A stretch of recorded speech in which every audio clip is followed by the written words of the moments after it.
name is Jack Berner. My hometown is Thousand Oaks, California. I graduated in 2020 in the spring, and I majored in anthropology.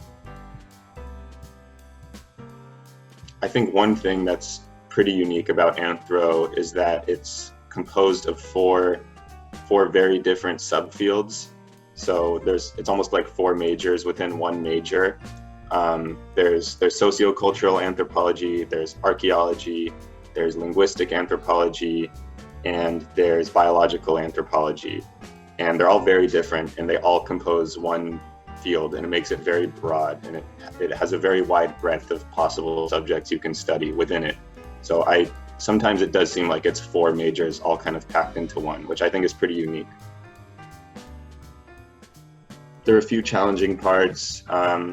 One of it kind of has to do with the fact that there are four subfields, meaning you can be taking classes in linguistic anthropology, and you have to learn a lot about linguistics jargon and a lot of very field-specific theories and topics, while at the same time you might have to be taking an archaeology class, and you might have to learn some concepts in the physical sciences if you're learning about, say, radiocarbon dating or something like that. So you kind of have to balance a lot of different fields and subjects at the same time.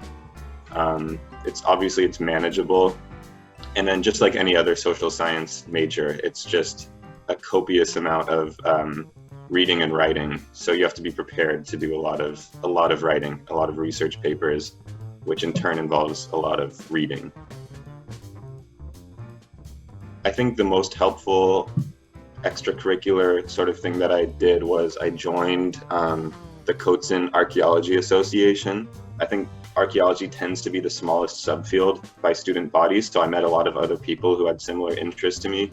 And we did spend a lot of time talking about different classes and professors and lab opportunities and stuff like that. And we brought in a lot of professors to talk to us. So I think that was really helpful in navigating. We would just hold workshops on which classes to pick and how to design your anthropology major. And then it was also a really good social group. It was a great group of people. And it was nice, sharing a space with people that had really similar academic interests to me. So I would recommend joining the CAA or the Undergraduate Anthropology Association or some sort of undergraduate anthropology group so you can meet other people in your field. So I think in anthropology in general, the job search is really hard. I think that goes for a lot of social sciences. It's really self-directed because it's such a broad field. So there are plenty of anthropologists who go into medicine, want to be doctors if they study biological anthropology. Some of them go into CS and coding. It's a really broad field. I'm personally interested in pursuing a career in academia. So I'm starting grad school in 2 weeks over here, and I'm also working part-time at an archaeology company. And UCLA actually helped me a lot with that.